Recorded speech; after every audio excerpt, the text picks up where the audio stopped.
Isang illegal na online loan app magsasagawa daw ng home visitation. Sa bidyong ito, talakayin natin.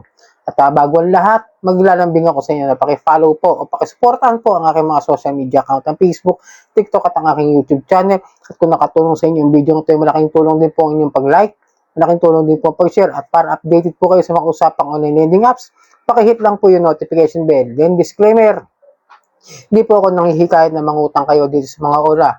Paalahan ko lang po kayo na ako po sumisilip lamang kung ano ang kanilang proseso ng pagpapautang at ang proseso ng kanilang paniningil para magkaroon ako sa inyo ng shared experience bago kayo sumubok mag-apply ng loan dito. At hindi rin po ako nangungonsinti na huwag magbayad ng utang at obligasyon po yan at dapat natin din. At kung meron kayong karanasan na hindi maganda o may paglabag sa unfair debt collection practices, maaari niyo po yung isuplong sa mga tamang ahensya ng gobyerno. So, sa video ito, meron akong nakita na post na kung saan ay isang unregistered o wala sa list of recorded online lending platform ng SEC na magsasagawa raw ng home visit. Okay? Ito po siya, home visit tomorrow, date February 2, 2026, Monday, ngayong araw na ito, time 8 a.m. umaga hanggang sa maghapon yan. Our field collectors scheduled to conduct home visit tomorrow to collect your overdue payments. Please prepare your full amount of repayment. We don't accept partial and extension payment on field collection. Thank you. Collector's name. Linawin ko ng mga pangalan na to. Nakita ko to sa iba't ibang post. Pare-pareho sila at iba-iba rin yung online loan app na yan. Kaya babanggitin ko na lang para maintindihan nyo. Ito yung mga collector's name, Marcelito Nuevo Jr., Jonathan Israel, Daniel Onin Castañares, under sila daw ng Kasyaya app. Okay? Ito yung Kasyaya, isa to sa mga online loan app na madadownload nyo sa Play Store. Pero hindi ko siya nakita sa list of recorded online lending platform ng SEC. Okay? At dahil wala nga sila sa list of recorded online lending platform, they are operating illegally. So, ang lakas ng loob nitong online loan app na ito na magsagawa ng isang home visitation sa isang hindi nakabayad ng utang.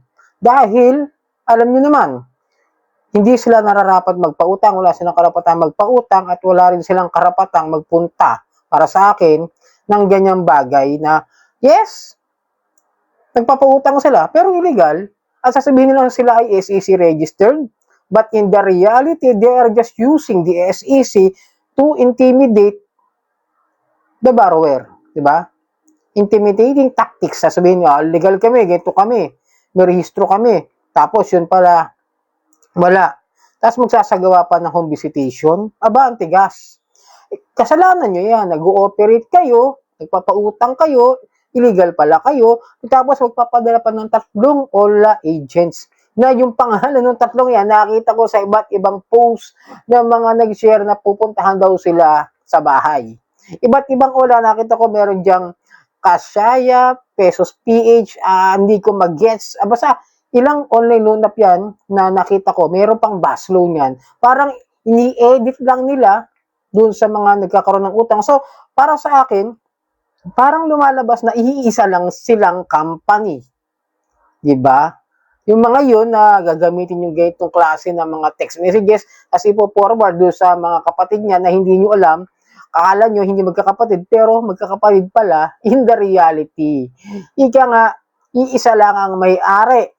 Sabi nga nung isang hepe ng PNP na nakausap namin sa first mass filing, mostly of them are Chinese owners or foreign owners.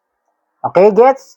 So, itong sinasabi nila na field visitation na kailangan daw nabayaran na yung mga overdue payments at ihanda yung full payment amount at wala raw silang extension payment or partial payment. Aba, sino may kasalanan? Ba, pupunta kayo sa bahay tapos kailangan ihanda. Kahit na sabihin mong si Poncio Pilato, pupunta ka dyan, alas 8 ng umaga, ba't hindi nyo muna tawagan at subukan munang alamin kung siya ba ay nagpabigay sa inyo ng abiso, yung borrower na, ay, teka, pupunta kayo ng alas 8, may pasok ako, may trabaho ako. Di ba? Eh, paano kung wala roon? So, ano mangyayari? Di ba? Eh, di nga. Ayan, sinasabi ko sa inyo mga all agent, no? Pag-aralan nyo rin yung mga binabanggit ninyo, yung mga sinasabi ninyo, yung mga pinuporward ninyo mga message na hindi nyo mismo na gagawa ng maayos. Unang-una mga all agent, alamin nyo muna kung legal ba yung online loan app na pinapasukan ninyo. Tapos magsasagawa ng ng home visitation, papabarangay, papaganito, ganyan. Eh, illegal pala yung pinapasok nyo. Baka mamaya, imbis na makasingil kayo, dahil sa pagpunta nyo doon sa bahay, ma-blow lang kayo, makakalaboso lang kayo, di ba? Pag-isipan nyo, tapos maglalakas loob kayo na pumunta. Okay lang sana, siguro kung you are a registered SEC talaga. Maintindihan ko siguro. Kaya sabihin mong maraming complaint, ay sample natin yan, si Digito, di ba? Maraming complaint, pero nag-home visit yan. Di ba? Naranasan ko, oh. At least, sila may katibayan na talaga sila ay SEC registered until they are being revoked last year. Yun lang.